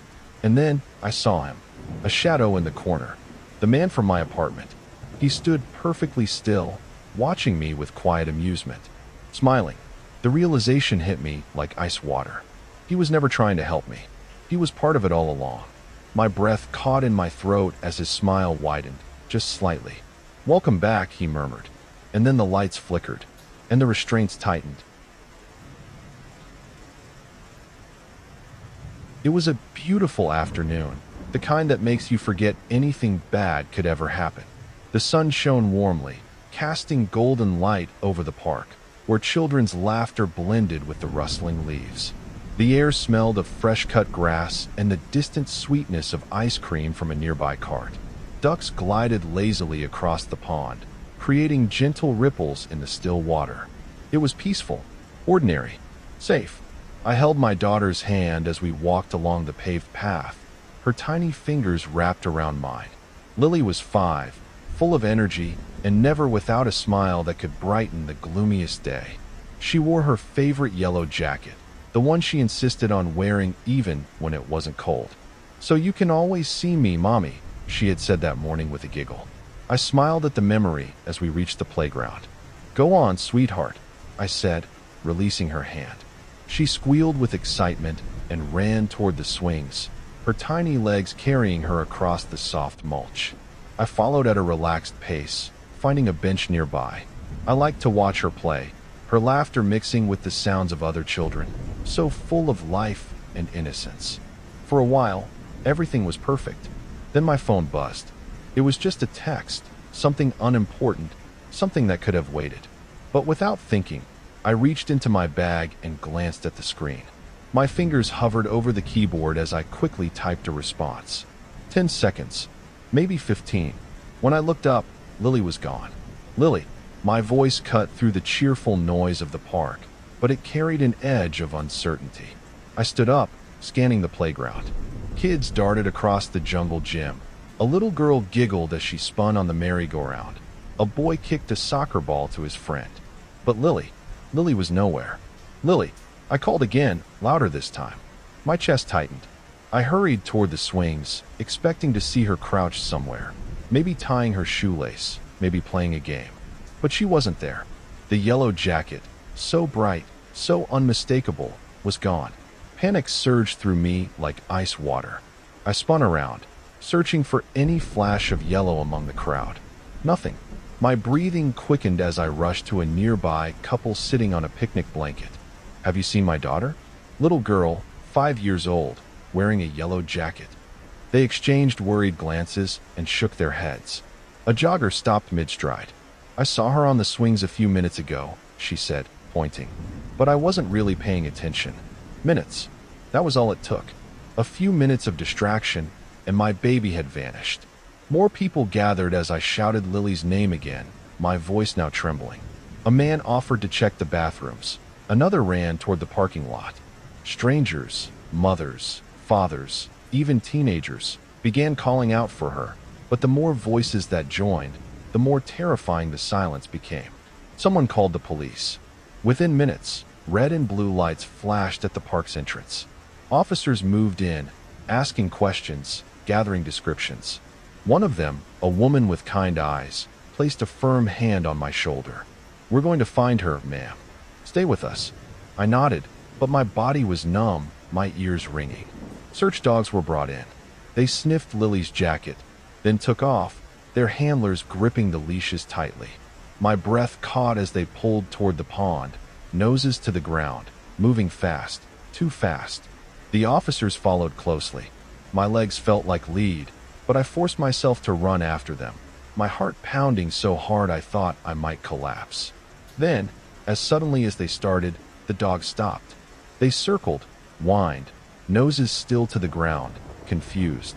The handler frowned. "The scent just ends here." I looked around wildly. We were near the pond's edge, where the water was still, reflecting the sky like a sheet of glass. I stumbled forward, half expecting to see the yellow jacket floating on the surface, but the water was empty. No ripples, no sign of struggle, no footprints in the damp soil leading into it. A deep dread settled in my bones. Divers were called in. They slipped into the water, methodically searching, their movements precise, professional. I stood on the bank, clutching my arms, feeling the chill of the afternoon settle into my skin. Minutes passed, then an hour. But when they surfaced, their faces told me everything. "She's not here," one of them finally said. A fresh wave of terror gripped me. How could she disappear without a trace? An officer checked the security cameras stationed around the park. I clung to the desperate hope that the footage would show something, anything. But when he returned, his expression was grim. The cameras, they glitched. Right around the time Lily went missing, my mind struggled to process his words. "What do you mean, glitched?" He sighed. "They stopped recording for about 5 minutes, right when she vanished." I stared at him, my pulse roaring in my ears. A child couldn't just disappear. Not like this. Days turned into weeks. Weeks blurred into months. And still, there was nothing. No leads. No ransom notes. No sightings. Flyers with Lily's bright smile were taped to streetlights, pinned to bulletin boards, shared on social media. People reposted her photo with desperate captions, "Help find Lily. Last seen at Maplewood Park." But the world moved on, as it always does. Eventually, her face became just another missing child's poster, curling at the edges, ignored by those who had already given up. But I couldn't accept it. My daughter was right there, right in front of me, and then she was gone. I retraced every step, again and again. I sat at the playground, watching the swings sway in the wind. I stared at the pond until my eyes burned, waiting for something, some clue, some mistake that had been missed. But all I found was silence. Then the whispers started. At first, I ignored them, small-town gossip, fueled by tragedy. But they kept coming. Old folks murmured about the pond, about other children who had once gone missing long before Lily. Their stories never made the news, they said. No one wanted to believe something like that could happen more than once. But the rumors lived on. One night, I sat alone at my kitchen table, sorting through the worn police reports when my phone rang. I almost didn't answer, but when I did, a frail, weathered voice came through the line. "I saw her," the man said. My breath caught. "Who is this?" "I sit at the park every day," he continued, ignoring my question. "And I saw her, your little girl." My fingers tightened around the phone. The day she disappeared," he said. "I saw her holding someone's hand." A lump rose in my throat. "Who?" There was a long pause before he finally answered. "No one." The word sent a chill through me. "I thought my eyes were playing tricks," he said, voice barely a whisper now. "But I swear on my life, I saw her tiny hand lifted, like she was holding on to something. Or someone. but there was nothing there. I sat frozen, my heartbeat thudding in my ears. "Did you tell the police?" "I did," he said, "but they don't listen to old men who talk about things they don't understand." The line went dead. I didn't sleep that night. A few days later, another story surfaced. A woman walking her dog near the pond claimed she saw something. No, someone. In the water. She was just there, the woman told a local reporter. I thought it was my imagination, but when I looked closer, she hesitated, swallowing hard. It was a little girl's face. Her eyes were wide, staring up at me from under the surface. I felt my stomach drop. The woman shook her head, but when I blinked, she was gone.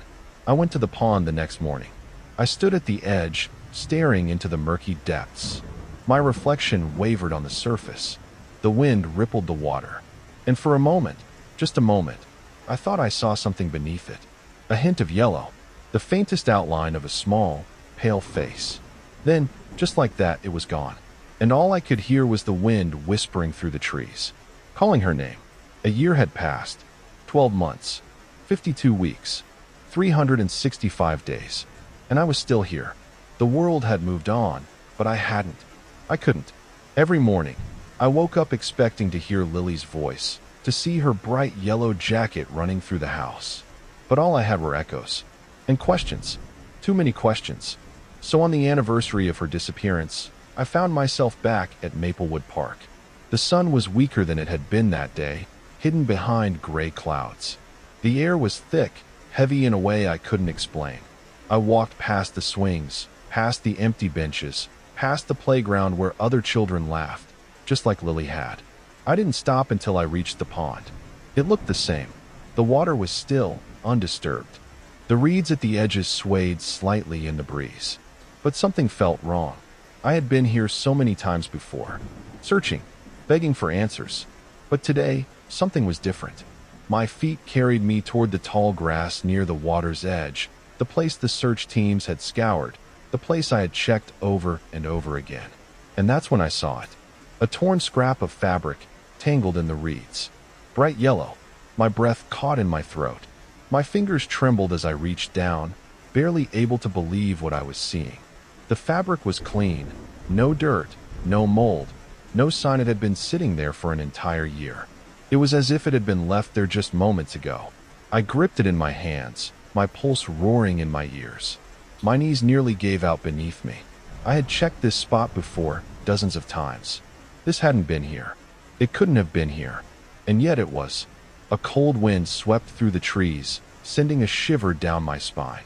And in that wind, I heard it. A giggle. Soft. Light. Familiar. Lily's giggle. My head snapped up, my eyes darting across the park. There was no one near me. The closest people were at the playground, too far away for me to hear them. And yet, the sound was clear. Right beside me. I clutched the fabric to my chest, my breath coming in shallow gasps. My heart pounded so hard I thought it might burst. Then, just as the wind began to settle, I heard it. A whisper. So faint. So delicate. "Mommy." The blood in my veins turned to ice. I spun toward the water. The surface, which had been perfectly still just seconds ago, now rippled, like something had just moved beneath it. My feet refused to move. My hands trembled. I took a step closer, and the water stilled. The wind died down, and everything was silent again. But deep in my bones, I knew. This wasn't over. Not yet. My breath came in shallow gasps. The park around me faded, swallowed by the silence pressing in from all sides.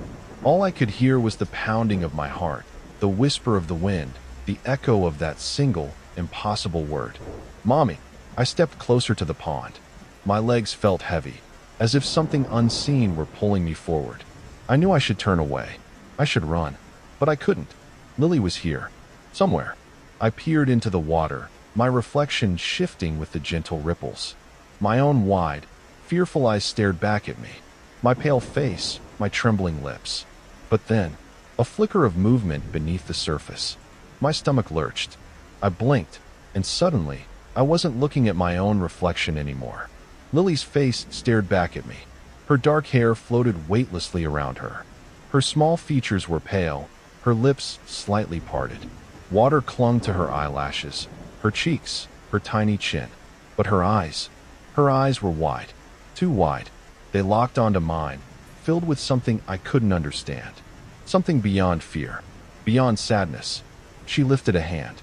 Small, wet, reaching, inviting. My body swayed, the weight of my grief crashing down on me all at once.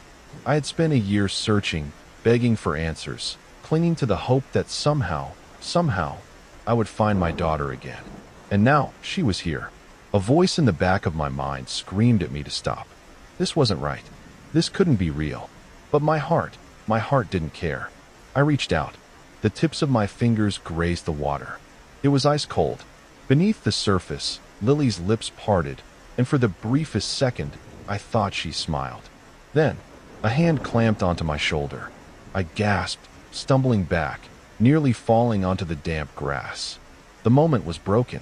The water stilled. My own reflection stared back at me again. Lily was gone. I spun around, heart hammering, expecting to see an officer, a concerned bystander, someone. But there was no one. The weight on my shoulder lifted, leaving only the ghost of a touch. A whisper drifted through the air, barely louder than the wind. Not yet. I staggered away from the pond, my legs shaking beneath me. My hands were freezing, my skin prickling with the kind of terror that settles deep in your bones. I didn't know what had just happened. I didn't know what I had almost done. But one thing was certain. Lily was never really gone, and whatever had taken her was still waiting.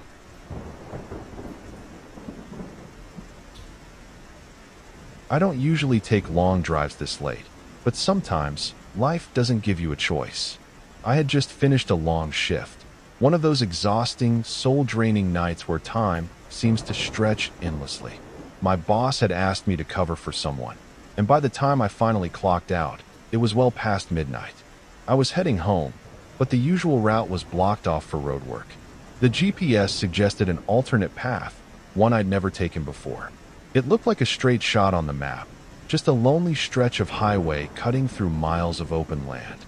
I hesitated for a moment before taking the exit. I just wanted to get home. At first, it seemed like any other late-night drive. The road stretched ahead, disappearing into the dark horizon. There were no streetlights, just the occasional reflectors on the pavement catching my headlights. No cars in my rearview mirror. No houses, no gas stations, just an empty road lined with trees and distant hills. I turned on the radio to break the silence, but all I got was static. I switched between stations, but every single one was just white noise, interrupted by brief, incomprehensible whispers. It didn't make sense. This wasn't some remote mountain pass. I should have been able to pick up something. Then my phone lost service. One moment, I had full bars. The next, nothing. No signal, no data, just a blank screen. I glanced at the time, 1:17 a.m. I tried to ignore the unease creeping up my spine. It was just a dead zone. These things happen. A few miles later, I noticed something odd. The road signs looked old. Not just weathered, but forgotten, as if no one had replaced them in decades. The green metal was faded, the words barely legible under the glow of my headlights. One sign pointed toward a town I had never heard of, though I had driven through this state dozens of times before. I slowed down slightly, my hands tightening around the wheel. The rational part of my brain told me this was just an unfamiliar route, nothing more. But deep down, something felt off. Then I saw the first shadow move along the side of the road. I first noticed the headlights in my rearview mirror about 10 minutes after I saw the shadow on the roadside. A single pair of lights, far in the distance. Nothing unusual at first. Just another driver out on the road this late at night. But as I drove, I realized something strange. The car behind me never changed its position. It didn't gain on me, didn't fall behind. It stayed at the same perfect distance, its headlights steady and unwavering. I told myself it was nothing. Maybe the driver was just cautious, keeping a safe following distance. I tried to push the thought away, but a nagging feeling settled in the back of my mind. After a few minutes, I decided to test it. I pressed my foot down on the gas, watching as the speedometer climbed from 60 to 70, then 75. The road was empty, no traffic in sight. The car behind me sped up, too, perfectly matched. I let my foot off the gas, slowing back down to 60. The car did the same. I tapped the brakes lightly, just enough to see if they'd react. The car behind me slowed down at the exact same time, mirroring me with unsettling precision. A coincidence, I thought. It had to be. Maybe they were just on the same route as me. Maybe they were lost and using my taillights as a guide. But my gut told me otherwise. The road stretched endlessly ahead, the asphalt disappearing into the void of night. The highway signs had vanished entirely. I hadn't seen one in miles, not even a mile marker or an exit sign. Just trees and darkness. The longer the car followed, the less real the world around me felt. The road, the trees, the night sky, they all seemed wrong. As if I had driven somewhere I wasn't supposed to go. And whoever was behind me, whoever or whatever was in that car, was making sure I didn't turn back. My hands gripped the wheel so tightly my knuckles turned white. My heartbeat was a steady hammer in my chest, each thud louder than the last. I needed to know if this was just a paranoid trick of my own mind. Maybe I was overthinking it. Maybe I was just tired. I tapped my brakes sharply, flashing my taillights. Any normal driver would react, slow down, hesitate, maybe even change lanes to pass me. The car did nothing. It stayed exactly where it was. Same distance. Same steady glow of headlights in my mirror. A chill crawled up my spine. I switched lanes. Slowly at first, easing over to the right, waiting to see if the car would keep going straight. It moved with me, perfectly in sync. I swung back into the left lane. So did the car. No hesitation. No delay. I swallowed, my throat dry. My fingers hovered over the headlight switch. A last test. A final proof that something was very, very wrong. I turned my headlights off. Darkness swallowed me whole. The night outside was so deep, so complete, I felt as if I had driven off the edge of the world. The only thing left was the distant glow of the pursuer's headlights behind me. I counted to 3. Then I switched them back on. The car was closer. Much closer. I sucked in a sharp breath. I never saw it move. Never heard an engine roar as it accelerated. But there it was, nearly half the distance closer than before, its headlights flooding my rearview mirror with blinding light. I blinked, eyes burning. My breath came in short, uneven gasps. And that was when it hit me. I had never seen that car pull onto the highway. I had never seen its shape clearly, just those unwavering lights. And worst of all, I had never seen a driver inside. For the first time in miles, I saw headlights ahead. A car. Relief hit me so fast I almost choked on it. Someone else was out here. Someone real. I flicked my high beams, twice, then 3 times. A desperate signal. A silent plea. The approaching car slowed. Behind me, the pursuer hesitated. It was the first time it had shown any reaction at all. My heart pounded against my ribs as I seized the moment. I jerked the wheel to the side and pulled over onto the shoulder, gravel crunching beneath my tires. My breaths came fast and uneven. The approaching car rolled to a stop a short distance away.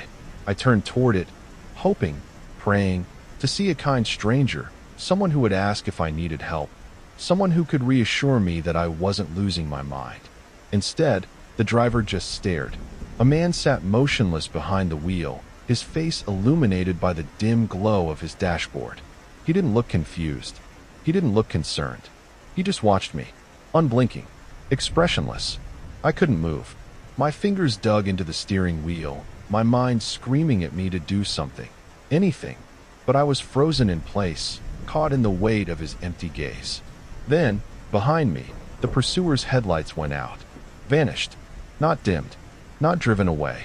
Just gone. As if it had never been there at all. I didn't think. I didn't hesitate. I slammed my foot on the gas.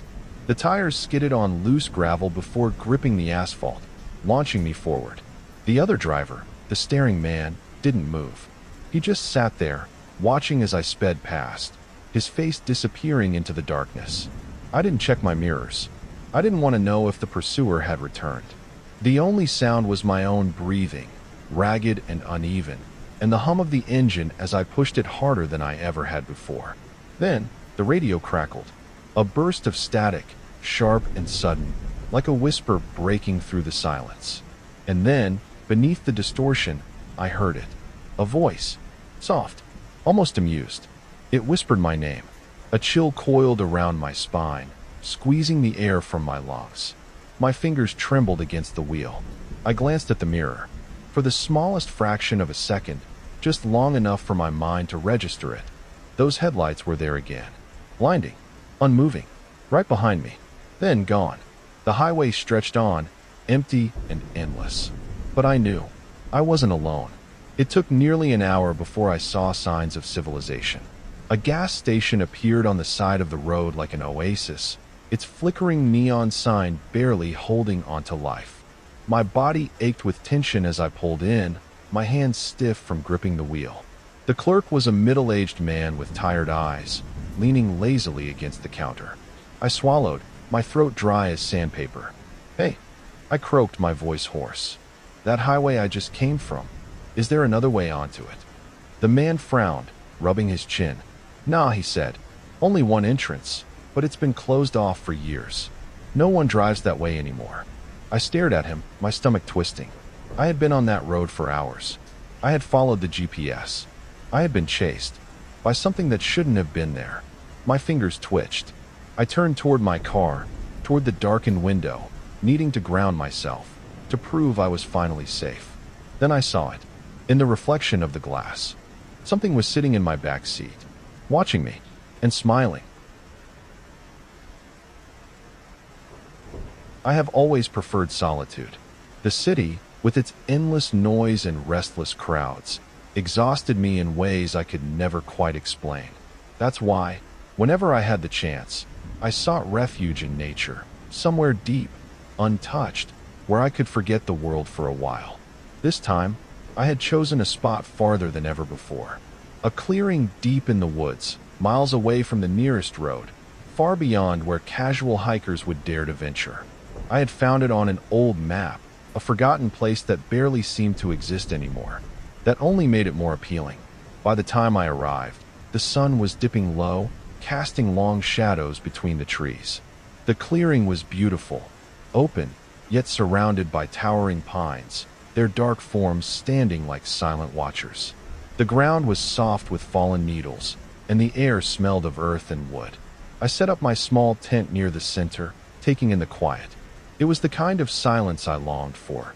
No cars, no voices, just the distant rustling of leaves and the occasional chirp of a bird. And yet, something felt off. It was subtle at first, a kind of stillness beyond what I expected.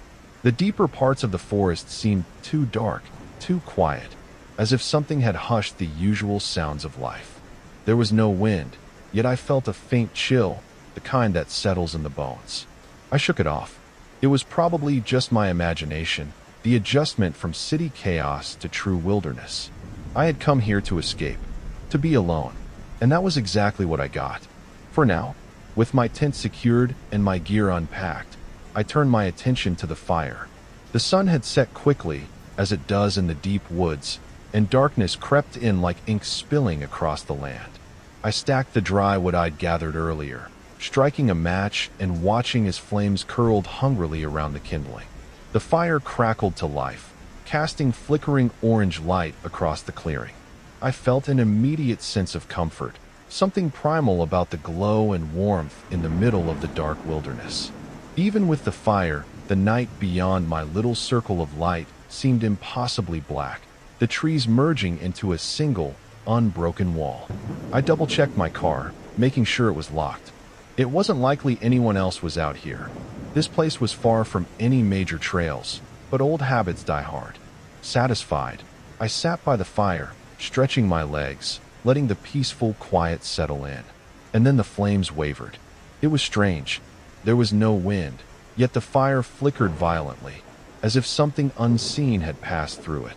The flames bent sharply to one side, then the other, almost as if they were being disturbed by something moving around them.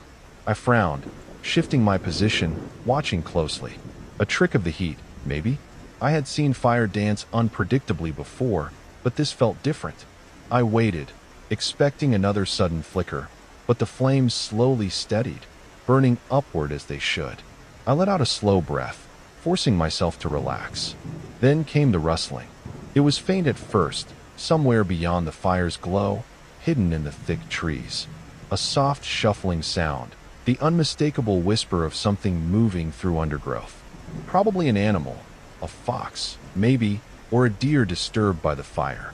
I listened for a moment, my body tensed, then forced myself to dismiss it. I was in the middle of a forest. Of course, there would be wildlife. But the sound didn't fade. Every few minutes, I would hear it again, just at the edge of hearing, in different spots each time. Not approaching, not moving away, just shifting. It felt deliberate. The unease crept up slowly, like a rising tide. The fire, which had seemed comforting just minutes before, now felt like a fragile barrier between me and whatever lurked beyond the trees. I turned my back to the flames, staring into the dark, straining my ears. Nothing. The silence stretched, heavy and unnatural. I told myself I was being paranoid. The mind plays tricks in the dark. Still, I couldn't shake the feeling that I wasn't as alone as I had thought, and that something was watching me. I don't know what time it was when I woke up, but the fire had burned low, leaving only a few glowing embers. The darkness felt thicker than before, pressing against the thin fabric of my tent. At first, I wasn't sure what had pulled me from sleep. Then I heard them. Whispers. Low, hushed voices, barely more than breath against the silence. I froze, every muscle locking into place. My heart pounded in my ears, but I strained to listen, afraid to even shift in my sleeping bag. The voices were just outside my tent, faint but unmistakable. I couldn't make out words. The sounds were fragmented, murmured too softly to understand. But there was something unnatural about them, something wrong. They weren't the voices of hikers or campers passing through. There was no casual conversation, no normal cadence of speech. The whispers came in short, deliberate bursts, stopping and starting in irregular patterns. And then they paused. I held my breath. The silence stretched, thick and suffocating. My mind raced through possibilities. Maybe I was dreaming. Maybe it was just the wind filtering through the trees, creating an illusion of voices. But then they started again, closer. A few words slipped through this time, but they made no sense, disjointed, almost garbled. The way they spoke, it wasn't right. The whispers were too low, too deliberate, as if they were speaking to me, as if they were waiting for me to answer. I squeezed my eyes shut, forcing myself to stay perfectly still. I didn't want to know what would happen if I moved, and I sure as hell didn't want to know what would happen if I spoke back. I don't know how long I lay there, frozen in my tent, listening to the whispers. Time felt stretched, distorted. The murmurs would rise and fall, stopping just long enough for me to hope, pray, that they were gone, only for them to start again. Then, after what felt like an eternity, they faded. Not all at once, but in a slow, unnatural way, like wind retreating from a room. The silence that followed was worse. I needed to know if I was truly alone, if this was all just a nightmare, or something else entirely. Moving as slowly as I could, I reached for the zipper of my tent. I eased it open just enough to create a sliver of space. Cold night air rushed in, sending a shiver up my spine. I pressed my eye against the opening, peering out into the darkness. And then I saw them. Standing near my car, half shrouded in the night, were figures. At first, I thought my eyes were playing tricks on me. They stood so still, so unnervingly motionless, that they could have been trees. But as my vision adjusted, the details became clear. Tall, too tall. Their proportions were human, but something about them was off. Their limbs too long, their posture too rigid. They were clothed in dark garments that blended into the shadows, making it impossible to tell where fabric ended and bodies began. They weren't searching through my car. They weren't touching it at all. They were just standing there, watching. The realization sent a sharp spike of terror through my chest. I wanted to believe they were just people, maybe other campers, maybe lost hikers, but deep down, I knew better. No one else should have been out here. No one else would be out here. And then, as if controlled by some unseen force, they moved. Not chaotically, not like people shifting naturally. They turned in unison, heads tilting slightly, their movements slow, synchronized, deliberate, as if they knew I was watching, as if they had been waiting for me to look. My breath came shallow and quick, my pulse hammering in my ears. I squeezed my eyes shut, willing the figures to be a trick of the darkness, a nightmare I could wake from. But when I opened them again, they were still there, watching, waiting. I knew I couldn't just sit there. Doing nothing felt worse than making a mistake. My mind raced through my options. Confront them? Stay hidden? Run? Every choice seemed wrong. Then my fingers brushed against the flashlight. It wasn't much of a weapon, but it was something. A small, tangible thing that might break whatever unnatural spell had settled over the clearing. Maybe if I hit them with the beam, it would force them to reveal themselves, to act like people instead of silent shadows lurking by my car. I swallowed hard, steeling myself. Then, in one quick motion, I grabbed the flashlight and flicked it on. The beam cut through the darkness, landing directly on them. And they hesitated. For the first time, their rigid stillness wavered. But not in a way that made sense. Not like people startled by sudden light.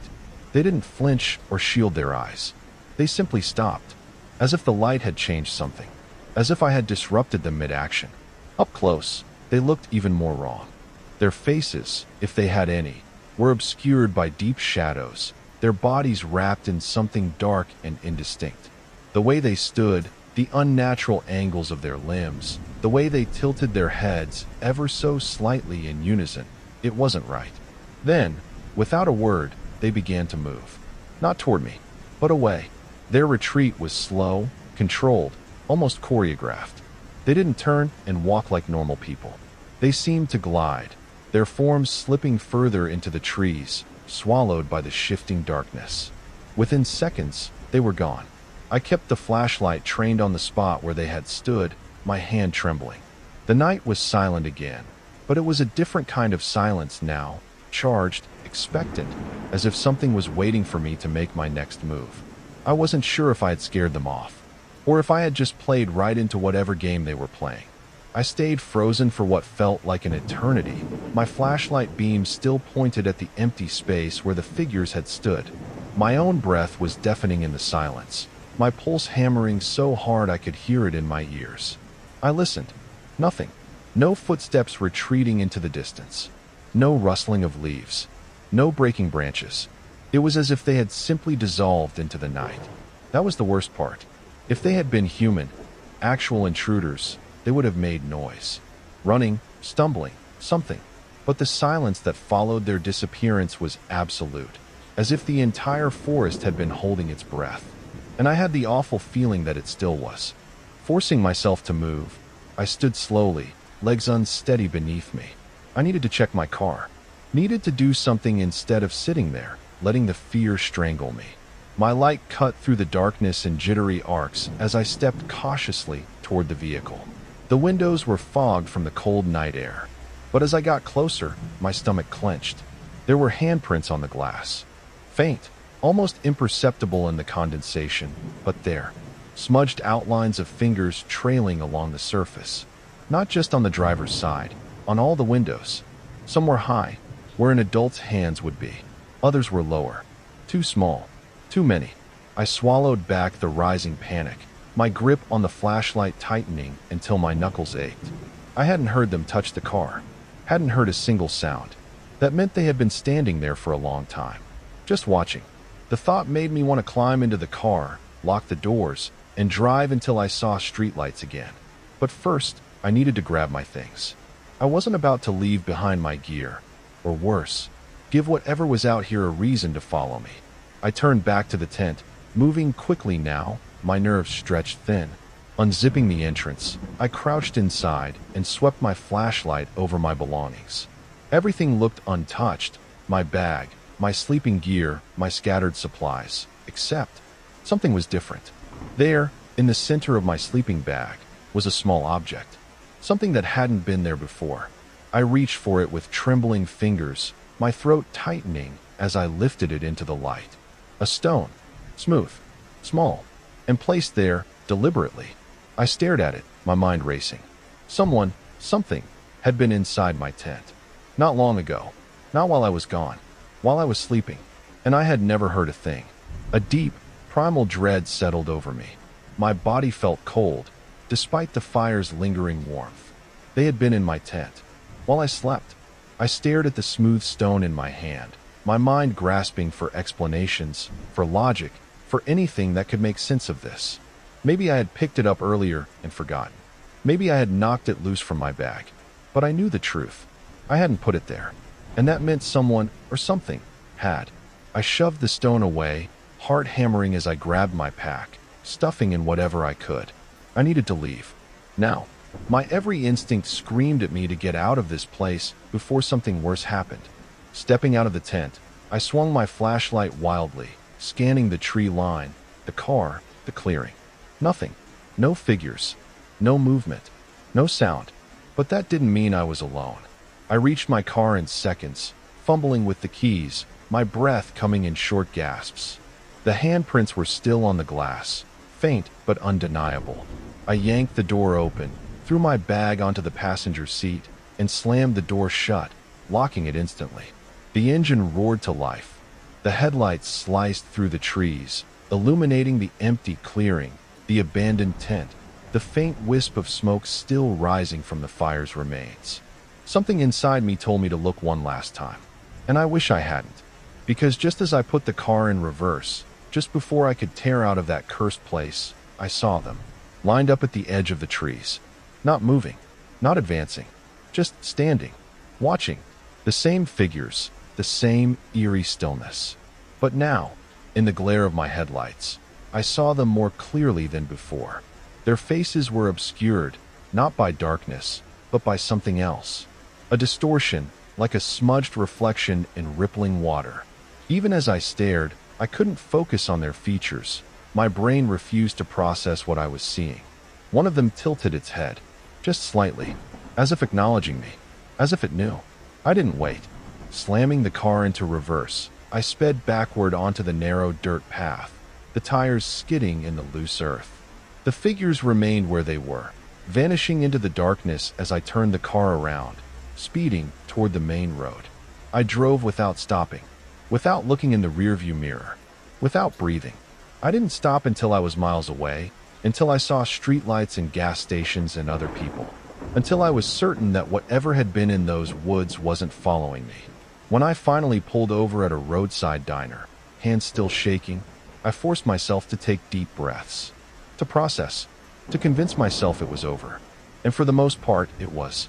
I never went back to that place, never tried to find it again on any map. But sometimes, late at night, when I'm alone, I still think about the handprints on my car, the smooth stone left on my sleeping bag, and worst of all, the way they moved. Not like people, not like anything I've ever seen since. Like they were waiting, like they still are, waiting for me to come back. And so, dear listeners, we reach the end, or perhaps just another beginning. If you enjoyed tonight's journey into the shadows, be sure to like, subscribe, and let me know in the comments which story haunted you the most. But before you go, remember, the dark is never truly empty.